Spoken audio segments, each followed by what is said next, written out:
कोलाइडों का रक्षण। कोलाइडों के रक्षण से क्या अर्थ है कि आपने जो देखा था कि द्रव स्नेही कोलाइड की तुलना में द्रव विरोधी कोलाइड्स का जो स्थायित्व होता है वो कम होता है। ठीक है, तो द्रव विरोधी कोलाइड को स्थायी बनाने के लिए क्या किया जाता है कि जैसे अपने यहाँ पर बात करें कि ये हमारे पास एक द्रव विरोधी कोलाइड्स विलयन अपने लिया गया है, जिसमें हमारे पास ये द्रव विरोधी कोलाइड्स के कण हैं। ठीक है, तो अब क्या किया जाए कि द्रव विरोधी कोलाइड्स का स्थायित्व कम होता है, तो इसके अंदर क्या किया जाएगा कि इस द्रव विरोधी कोलाइड्स के अंदर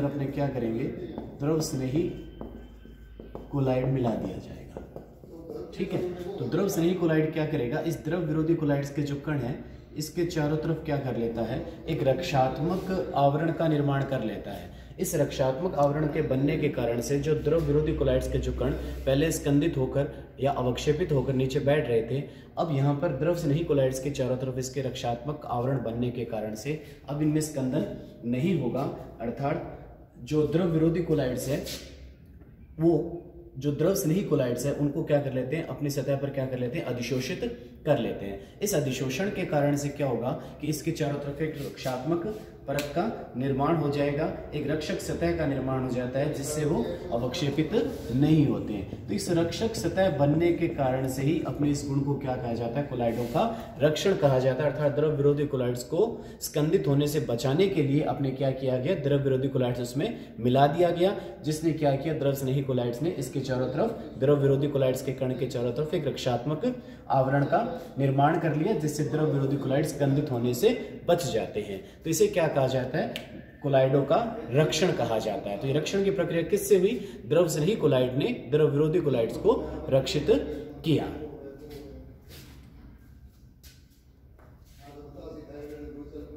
इसके बाद में हमारे पास जो अगला जो टॉपिक इसमें बनता है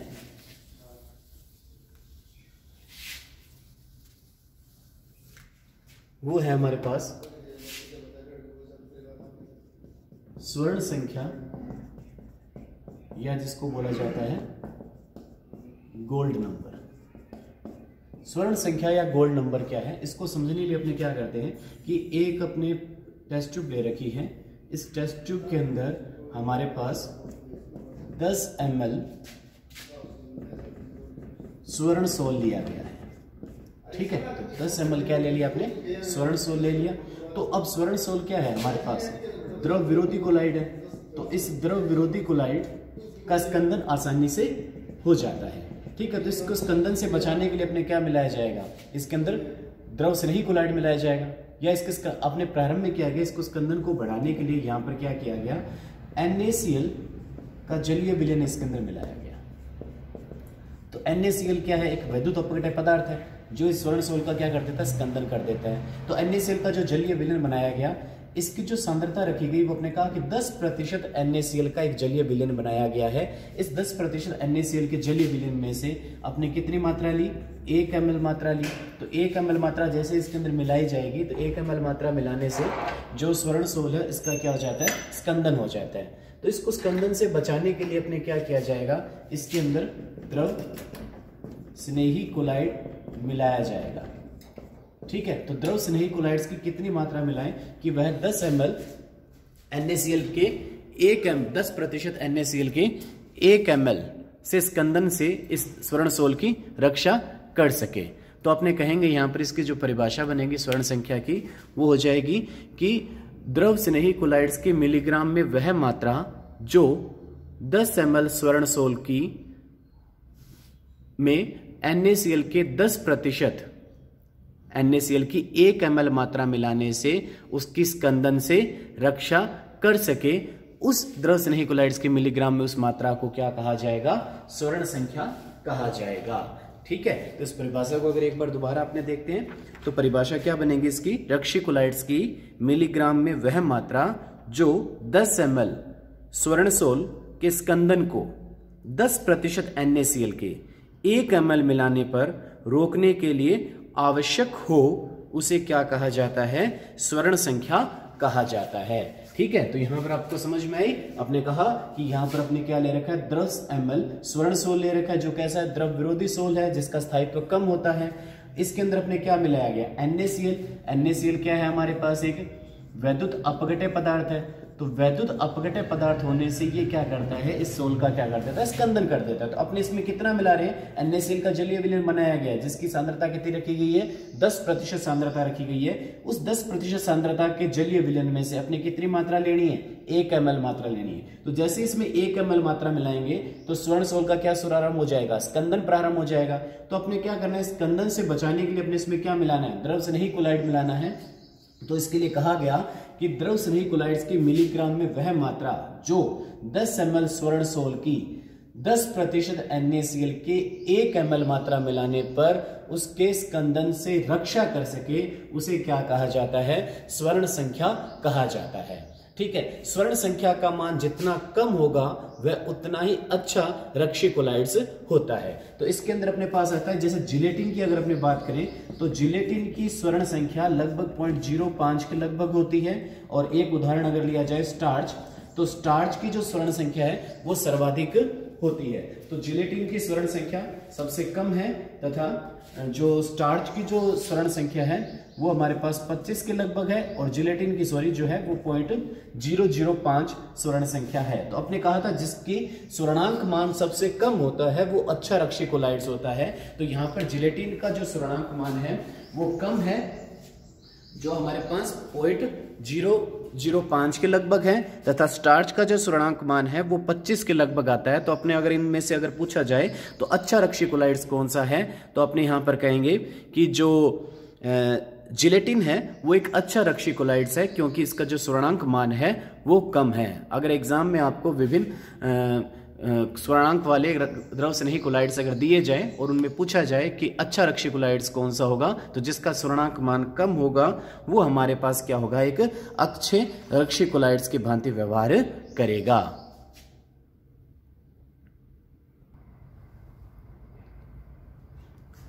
अगला हमारे पास जो टॉपिक बन रहा है वो है पायस। पायस या जिसको अपने क्या कहा जाता है, इमल्शन कहा जाता है। तो पायस या इमल्शन क्या है, तो अपने कहते हैं कि जिसमें परीक्षित प्रवस्था द्रव है वो परिक्षेपण माध्यम भी क्या है, द्रव है। तो दो अमिश्रणीय द्रवों का जो मिश्रण बनता है उसे क्या कहा जाता है, पायस या क्या कहा जाता है, इमल्शन कहा जाता है। ठीक है, जैसे अपने पास उदाहरण आ जाता है दूध। तो दूध में क्या होता है, विभिन्न वसाओं को जल में मिश्रित किया जाता है। तो दूध क्या है, एक पायस या इमल्शन का एक उदाहरण है। हमारे पास जो पायस है उनके प्रकारों की बात करें तो पायस दो प्रकार का होता है। पहला है तेल में जल, जिसको वाटर ऑब्लिक ऑयल कहा गया है, और दूसरा है जल में तेल, जिसको आपने कहा है ऑयल ऑब्लिक वाटर। तो यहां पर अर्थ क्या है, तेल में जल कि आपने क्या किया गया है कि जो हमारे पास जो माध्यम है वो माध्यम कौन है, तेल है, और उस तेल में क्या मिलाया गया है, जल मिलाया गया है, इसलिए अपने क्या कह दिया, तेल में जल। तो तेल में जल, तो हमारे पास जो तेल है वो किसका कार्य करेगा, माध्यम का कार्य करेगा, और जो जल है वो किसका कार्य करेगा, हमारे पास प्रवस्था का कार्य करेगा। तो ये हमारे पास क्या होता है, तेल में जल, वाटर ऑब्लिक ऑयल। तो इसमें ज्यादा मात्रा में कौन है, तेल है, इसलिए इसको क्या कहा जा सकता है, अपने तेलीय पायस भी इसको कहा जा सकता है।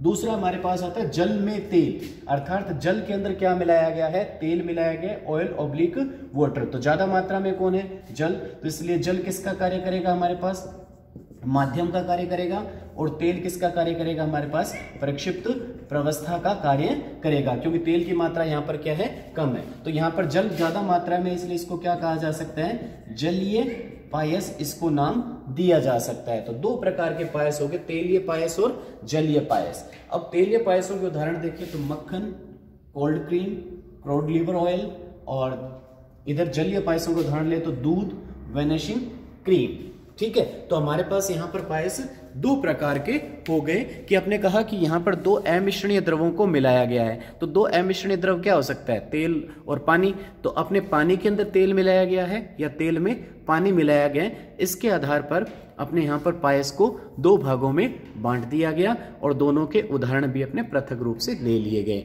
जैसे अपने से अगर एग्जाम में पूछा जाए कि दूध किस प्रकार का पायस है, तो दूध किस प्रकार का पायस हुआ, अपने कहा कि दूध एक जलीय पायस या जलीय इमल्शन का उदाहरण है। या अपने ऐसे पूछा जा सकता है कि दूध के अंदर प्रक्षिप्त प्रवस्था व परिक्षेपण माध्यम बताएं, तो अपने कहा कि दूध के अंदर जो परिक्षेपण माध्यम है वो जल है, और परिक्षिप्त प्रवस्था इसके अंदर तेल है। ठीक है। तो मक्खन के बारे में भी इस तरह से क्वेश्चन आ सकता है, कोल्ड क्रीम के बारे में भी आ सकता है, क्रूड लिवर ऑयल के बारे में भी आ सकता है। ठीक है। अब हमारे पास जो इसमें जो मेन बात आती है कि अपने किस तरह से पहचानेंगे कि जो पायस हमारे पास है वो जलीय पायस है या तेलीय पायस है। तो अभी अपने यहाँ पर बात कर रहे थे कि पायस की पहचान किस प्रकार से की जाए कि जो हमारे पास जो पायस है वो हमारे पास तेलीय पायस है, ठीक है, या हमारे पास वो जलीय पायस है। ठीक है। तो तेलीय इमल्शन है या जलीय इमल्शन है, इस चीज की पहचान कैसे की जाए। तो इसको पहचानने के लिए हमारे पास पहली विधि कौन सी है, सूचक विधि।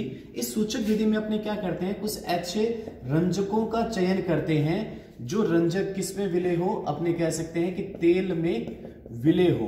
तो ऐसे रंजकों का चयन किया जाएगा जो किस में विलय हो, तेल में विलय हो। तो अपने पास ऐसा रंजक का उदाहरण अपने पास आता है कि सूडान थर्ड जो है, या जिसको क्या बोला जा सकता है, फ्यूसिन कहा जा सकता है। तो सूडान थर्ड या जो फ्यूसिन है वो तेल में क्या होता है, विलय होता है। तो ऐसे रंजक तेल में मिलकर अपने रंग में क्या ले आते हैं, परिवर्तन ले आते हैं। तो अपने क्या किया गया कि हमारे पास यहाँ पर दो तरह के पायस अपने लिए गए हैं, इनमें से एक पायस तेलीय है और एक पायस कौन सा है, जलीय है। तो अपने क्या करेंगे, इस दोनों पायसों के अंदर अपने क्या मिला देंगे, सूडान थर्ड को मिला देंगे। तो जिसमें सूडान थर्ड डालने पर पायस का रंग गहरा हरा हो जाता है, तो उस पायस को अपने कैसा माना जाएगा, तेलीय पायस माना जाएगा। और जिस पायस में इस सूडान थर्ड को मिलाने पर पायस के रंग में अपने के कोई परिवर्तन नहीं आए, तो उसको क्या कहा जाएगा, अपने जलीय पायस कहा जाएगा। ठीक है। तो समझ में आ गई अपने को कि अपने एक ऐसे रंजक का चयन करेंगे जो क्या हो, तेल में विलय हो। ठीक है। तो उसके लिए अपने क्या सूडान थर्ड या क्या लिया गया, फ्यूसिन लिया गया। अब हमारे पास दो पात्र हैं, एक पात्र में जलीय पायस है और दूसरे पात्र में कौन सा पायस है, तेलीय पायस है। तो जिसमें तेलीय पायस है, सूडान थर्ड डालते ही उस तेलीय पायस का रंग कैसा हो जाता है, गहरा हरा रंग अगर आ जाता है तो वो किसका उदाहरण होगा, तेलीय पायस का उदाहरण होगा। अगर सूडान थर्ड डालने पर उस पायस के रंग में किसी प्रकार का परिवर्तन नहीं आता तो वो कौन सा पायस होगा, जलीय पायस होगा। एक्चुअल में यहाँ पर जो रंग में परिवर्तन का जो कारण क्या रहता है कि तेलीय पायस में जो माध्यम है वो माध्यम कौन होता है, तेल होता है, और जलीय पायस में जो हमारे पास प्रक्षेपण माध्यम होता है वो कौन होता है, जल होता है। तो अभी अपने कहा कि जो सूडान थर्ड है, जो रंजक है, वो किस में विलय होता है, तेल में। तो तेल ज्यादा मात्रा में है, अतः जिस तेलीय पायस में जो पायस होगा उसमें जो सूडान थर्ड विलयशील होगा और विलयशील होकर अपने रंग में क्या ले आएगा, परिवर्तन ले आएगा। जबकि जलीय पायस में मुख्य माध्यम कौन है, जल है, जहां पर सूडान थर्ड उसमें विलय नहीं होगा और अपने रंग में परिवर्तन नहीं लेकर आएगा। तो ये हमारे पास सूचक विधि जिसके द्वारा अपने बता सकते हैं कि जो पायस तेलीय पायस है या जलीय पायस है। ठीक है। तो अपने जैसे उदाहरण लें कि दूध हमारे पास एक जलीय पायस है, उसके अंदर अगर सूडान थर्ड को अगर मिलाया जाता है तो दूध के रंग में किसी प्रकार का परिवर्तन नहीं देखने को अपने को मिलता है। ठीक है। अब इसके बाद में जो हमारे पास दूसरा अगर विधि की अगर अपने बात करें इसके अंदर, तो दूसरी विधि हमारे पास आती है तनुता विधि।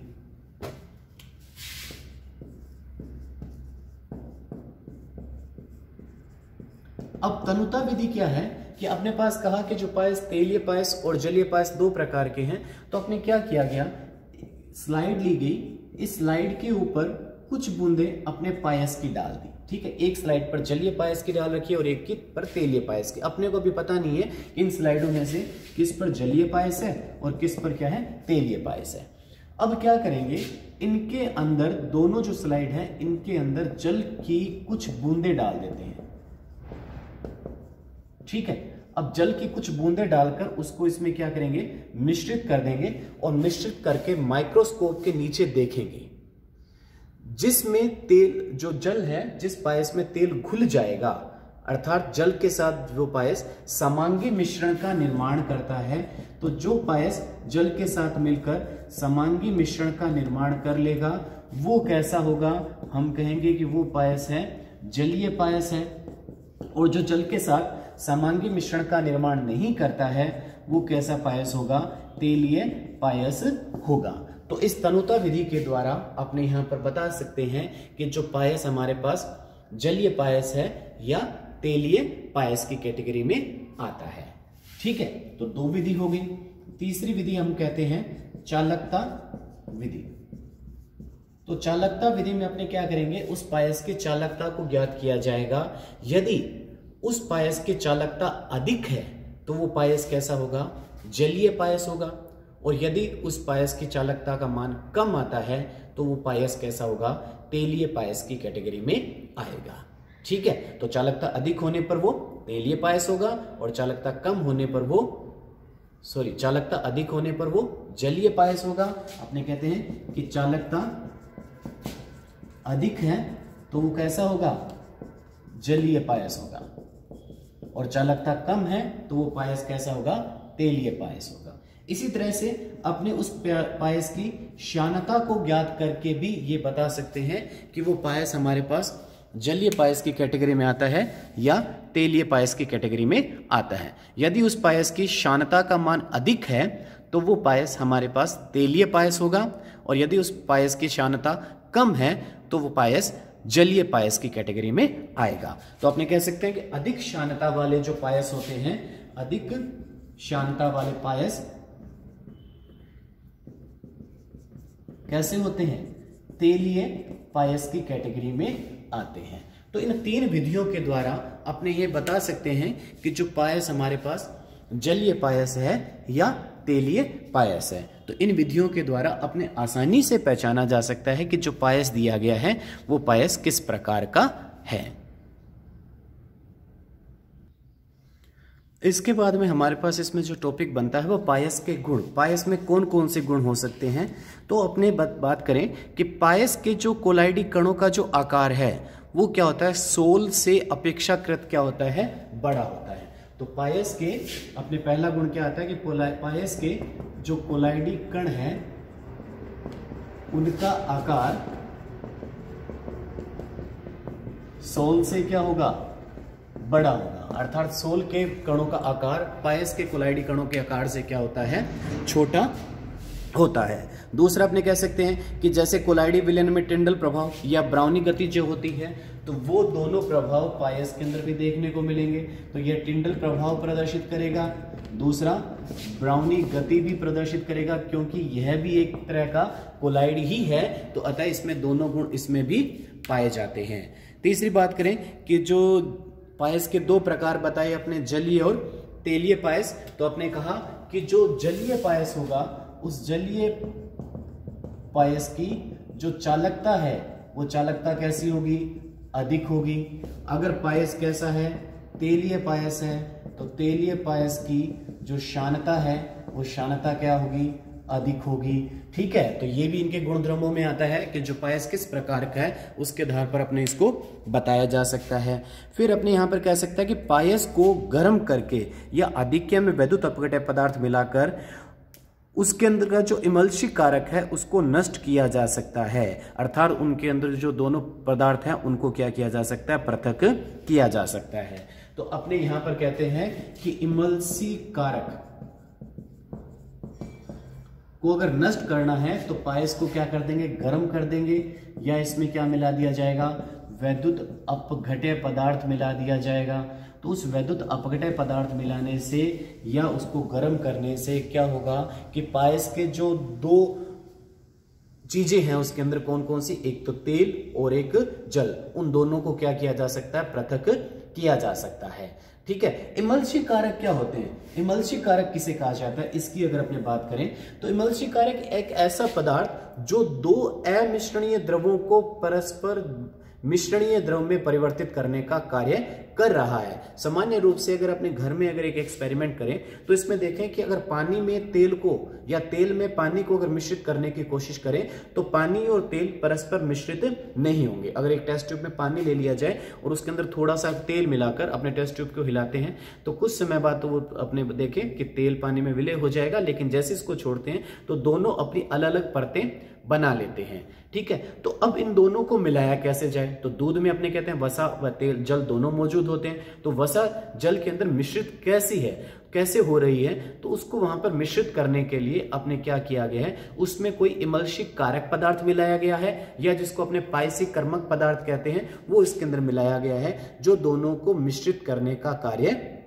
कर रहा है। जैसे अपने बात करें कि जो तेल और पानी को जो मिलाया गया था उसके अंदर थोड़ा सा साबुन अगर डाल दिया जाए और फिर इन दोनों को मिक्स किया जाए, फिर अपने क्या देखेंगे कि जो तेल और पानी है वो पृथक नहीं हो रहे हैं। तो अपने कह सकते हैं कि साबुन किसका कार्य कर रहा है, एक इमल्शी कारक पदार्थ का कार्य कर रहा है। तो इमल्शी कारक पदार्थ क्या होते हैं, ऐसे पदार्थ जो परस्पर दो अमिश्रणीय द्रवों को मिश्रित करने का कार्य करते हैं, उन्हें अपने इमल्शी कारक पदार्थ कहा जाता है। तो आपने कहा कि अगर पायस के अंदर परीक्षित प्रवस्था व प्रक्षेपण माध्यम को पृथक करना है तो अपने क्या करें, उसको गर्म करें, या उसके अंदर वैद्युत अपघटय पदार्थ अगर मिला दिया जाएगा तो उसके अंदर का जो इमल्शी कारक पदार्थ है वो क्या हो जाएगा, नष्ट हो जाएगा, जिससे वो दोनों अवयव क्या हो जाते हैं, पृथक हो जाते हैं। ठीक है, तो ये तो हो गया हमारे पास पायस के गुण।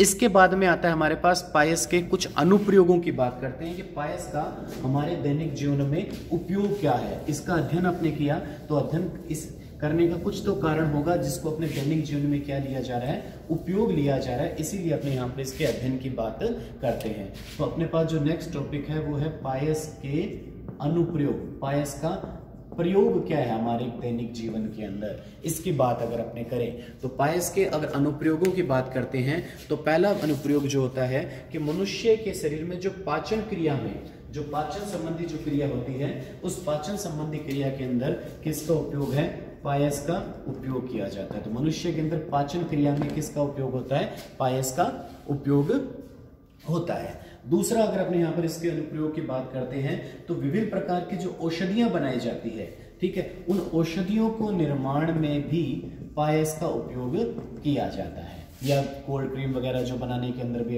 अपने पायस को उपयोग में लिया जाता है। पायस का जो गुणधर्म उसको उपयोग में लिया जाता है। इसके बाद में अपने जो धातुक्रम जो चैप्टर आएगा, उस धातुक्रम चैप्टर के अंदर हमारे पास एक विधि आएगी, झाग पलवन विधि। तो उस झाग पलन विधि के अंदर भी पायस का उपयोग आता है। ठीक है, तो झाग पलन विधि क्या है, यहाँ पर सल्फाइड एस्कों के सांद्रण के लिए अपने झाग पलन विधि को प्रयोग में लिया जाता है। तो छठे चैप्टर में इसका अपने जिक्र किया जाएगा। चौथा जो इसका अनुप्रयोग आता है, जो कपड़े धोने के अंदर में भी अपने पायस को ही, जो पायस निर्माण की प्रक्रिया ही उसमें उपयोगी होती है। तो इस तरह से ये कुछ अपने पायस के उपयोग हैं जो हमारे दैनिक जीवन में काम में आने वाला पदार्थ है। इसके बाद हमारे पास जो टॉपिक है वो कोलाइड्स के अनुप्रयोग। कोलाइड्स के क्या उपयोग हैं हमारे दैनिक जीवन के अंदर। इसमें जो पहला अनुप्रयोग हमारे पास आ रहा है, कोलाइडी औषधियाँ। ठीक है, औषधियों निर्माण में कोलाइड्स को काम में लिया जाता है। इसमें जो हमारे पास पहली औषधि है वो है ऑर्जिरोल या प्रोटॉर्जिरोल। ऑर्जिरोल या प्रोटॉर्जिरोल एक्चुअल में क्या होता है कि जो अपने रजत सोल है ये, ठीक है, जिसका जो उपयोग है आंखों की पलकों में हुए संक्रमण के लिए इसको प्रयोग में लिया जाता है। तो एग्जाम में क्वेश्चन आया हुआ है ऑर्जिरोल या प्रोटॉर्जिरोल जो औषधि है इसका क्या उपयोग है, तो अपने इसका आंसर था कि आंख की पलकों में हुए संक्रमण के लिए इस औषधि को काम में लिया जाता है। इसी तरह से दूसरी औषधियां आपने बताई जैसे कोलाइडी स्वर्ण, मैग्नीज, कैल्शियम, आयरन, कॉपर, इनका स्वास्थ्यवर्धक टॉनिक निर्माण में इनको काम में लिया जाता है। नेक्स्ट कोलाइडी गंधक जो एक कीटाणुनाशक के रूप में कार्य करता है। नेक्स्ट हमारे पास कोलाइडी एंटीमनी जिसका उपयोग काला जार के उपचार में इस औषधि को काम में लिया जाता है। तो ये विभिन्न प्रकार की जो औषधियां हैं जो कोलाइड्स के द्वारा ही बनाई जाती है, कोलाइडी प्रकार की औषधियां ये अपने कह सकते हैं। दूसरा जो इसमें अपने पास आता है, इसमें जो दूसरा जो अनुप्रयोग है कोलाइड का वह धूम्र अवक्षेपण, जिसको अपने कोट्रेल अवक्षेपक भी कहा जाता है। तो धूम्र अवक्षेपक या कोट्रेल अवक्षेपक क्या है, तो अपने क्या है कि जैसे अपने देखें कि जो ईंट भट्टों से जो निकलने वाला धुआं जो होता है उसमें धूल मिट्टी के जो कण होते हैं, ठीक है, तो धूल मिट्टी के जो कण वास्तव में क्या कोलाइडी कण है, तो वो वातावरण में जो अगर मुक्त होते हैं तो वातावरण को प्रदूषित ज्यादा करते हैं। तो इसके लिए क्या किया जाए, उसके साथ चिमनी के साथ कुछ एक ऐसा यंत्र जोड़ दिया जाए जो उसमें से जो निकलने वाले धूल मिट्टी कण या जो कार्बन के कण हैं उनको वातावरण में मिश्रित होने से रोक सके। तो उसके लिए अपने यहाँ पर क्या जोड़ा जाता है, कोट्रेल अवक्षेपक, इसको यंत्र को नाम दिया जाता है। कोट्रेल अवक्षेपक वास्तव में क्या है कि उस धुएं को सीधा चिमनी में प्रवाहित न करके पहले इस कोट्रेल अवक्षेपक में से प्रवाहित किया जाता है। कोट्रेल अवक्षेपक में इलेक्ट्रोड लगे हुए होते हैं, धनागर और ऋणागर। तो आपने कहा था कोलाइडी कण है, उन कोणों पर किसी एक प्रकार का आवेश उपस्थित होता है, या तो उनके ऊपर धनावेश होता है या क्या उनके ऊपर होता है ऋणावेश होता है। तो जब इसके अंदर उच्च विभव जो प्रवाहित करेंगे इस कोट्रेल अवक्षेपक के अंदर, तो जो कोलाइडी कण अपने से विपरीत आवेशित कण की तरफ क्या हो जाएंगे, प्रवाहित होना प्रारंभ हो जाएंगे, जिसको अपने वैद्युत कण संचलन कहा था, जिसके द्वारा कोलाइडी कण इस अवक्षेपक के अंदर रह जाते हैं और यहां से जो निकलने वाला जो धुआं होगा वो क्या होगा, कण रहित होगा, या अपने कह सकते हैं कार्बन या धूल मिट्टी कण रहित होगा। और जो कार्बन व धूल मिट्टी कण वो इस कोट्रेल अवक्षेपक के अंदर रह जाते हैं। तो कोट्रेल अवक्षेपक वास्तव में जो धुआं या धूल मिट्टी कण है उनको वायु से पृथक करने का कार्य करता है। इसमें हमारे पास सामान्यतः इलेक्ट्रोड लगे होते हैं, तो वो इलेक्ट्रोड उन कोलाइडी कणों को अपने विपरीत आवेश की तरफ क्या कर लेते हैं, आकर्षित कर लेते हैं।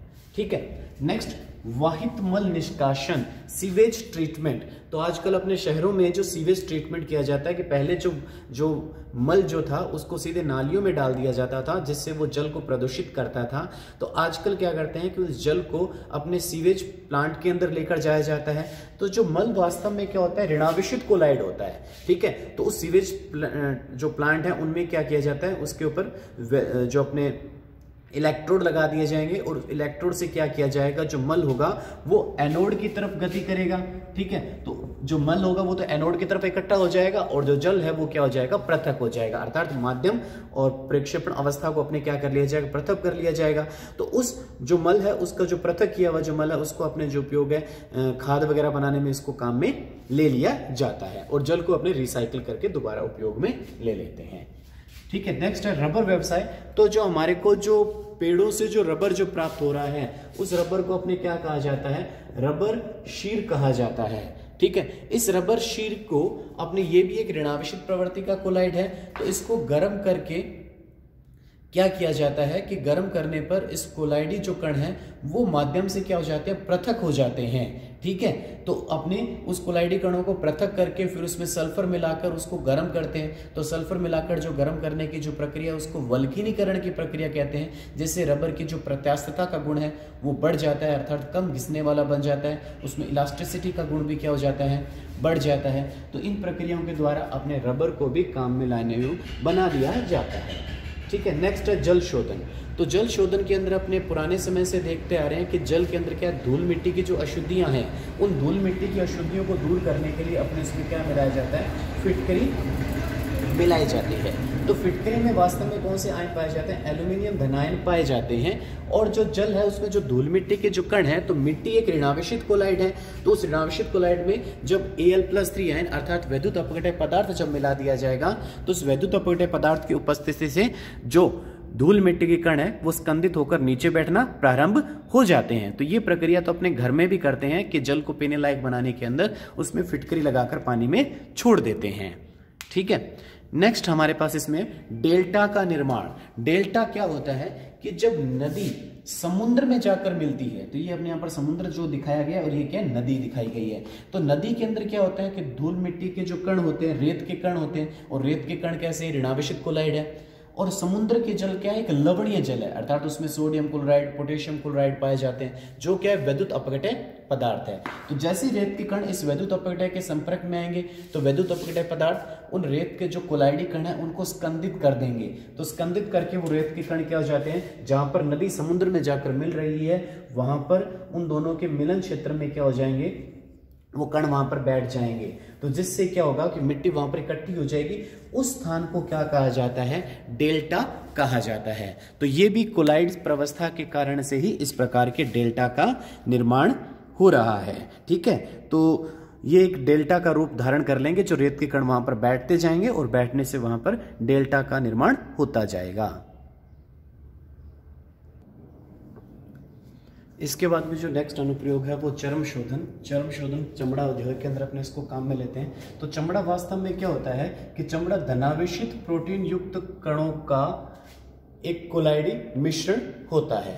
तो जब इस चमड़े को अपने टेनिन क्या होता है, ऋणावेशित सोल है। तो जब इस चमड़े को टेनिन के जलीय विलयन में जब डुबोया जाता है तो धनावेशित और ऋणावेशित जो कोलाइड्स है परस्पर एक दूसरे को स्कंदित कर देते हैं, जिससे चमड़ा क्या हो जाता है, कठोर हो जाता है। इस प्रक्रिया को चरम शोधन कहा जाता है। Next, photography. तो फोटोग्राफी जो पहले अपने देखते थे, जो फोटोग्राफी जो रील आती थी, वो फोटोग्राफी रील क्या होती थी कि वास्तव में उसके ऊपर, फोटोग्राफी रील के ऊपर जिलेटिन में सिल्वर ब्रोमाइड के अवक्षेपित कण अधिशोषित होते थे। तो उसमें करते क्या थे कि पोटेशियम ब्रोमाइड की अभिक्रिया सिल्वर नाइट्रेट से करवाने पर हमारे पास सिल्वर ब्रोमाइड के कोलाइडिक कण प्राप्त होते हैं। इन सिल्वर ब्रोमाइड के कोलाइडिक कणों को इस फोटोग्राफी प्लेट के ऊपर अधिशोषित करवा दिया जाता था। तो यहाँ पर जिलेटिन का क्या कार्य है, तो जिलेटिन यहाँ पर किसका कार्य करता था, उसके अंदर रक्षी कोलाइड का कार्य करता था। ठीक है, रक्षी कोलाइड्स क्या होते हैं, द्रव स्नेही पदार्थों को रक्षी कोलाइड्स कहा जाता है। तो सिल्वर ब्रोमाइड एक द्रव विरोधी कोलाइड है जिसका स्थायित्व कम था, तो इसके लिए अपने उसको जिलेटिन के अंदर भिगोकर उसका रक्षण करवाया जाता था। ठीक है, फिर है कोलाइडी वर्षा। कोलाइडी वर्षा से क्या अर्थ है कि जैसे प्राकृतिक जब वर्षा होती है तो बादलों के ऊपर आवेश उपस्थित होता है, क्योंकि अपने बादल भी बताया था एक प्रकार के कोलाइड ही होते हैं। तो उन कोलाइडों जब विपरीत आवेशित जो दो बादल आपस में जब टकराते हैं तो टकराने से उनका क्या हो जाता है, स्कंदन हो जाता है। और इस स्कंदन की प्रक्रिया के फलस्वरूप क्या होता है कि जो गुरुत्वाकर्षण प्रभाव के कारण से जब वो संघनित हो जाएंगे तो संघनित होकर कण क्या हो जाएंगे, बड़े हो जाएंगे। और बड़े होने के कारण से, गुरुत्वाकर्षण प्रभाव के कारण से जो कोलाइडी कण है वो नीचे बैठ जाएंगे। ठीक है, तो इस प्रक्रिया को अपने क्या कहा जाता है, कोलाइडी वर्षा निर्माण में इसको काम में लिया जाता है। नेक्स्ट, रक्त का स्कंदन। रक्त का स्कंदन, जो हमारा जो रक्त है वो वास्तव में क्या है, एल्बुमिन युक्त ऋणावेशित कोलाइड है। उसको स्कंदित करने के लिए अपने, जैसे कई बार घाव कट वगैरह लग जाता है तो उस कट वाले स्थान पर अपने क्या करते हैं कि या तो वहां पर फिटकरी लगाते हैं, ठीक है, या वहां पर फेरिक क्लोराइड का मिश्रण लगाया जाएगा। तो फिटकरी लगाने से या FeCl3 का जलीय विलयन वहां पर लगाते हैं। तो फिटकरी में कौन से आयन पाए जाते हैं, Al+3, और FeCl3 में क्या है, Fe+3 आयन है। तो ये वैद्युत अपघटन पदार्थ जो हैं वो ऋणावेशित रक्त को स्कंदित कर देते हैं, जिससे रक्त का जो बहना है वो क्या हो जाता है, बंद हो जाता है, रक्त का प्रवाह बंद हो जाता है। इसके बाद में आकाश का रंग नीला।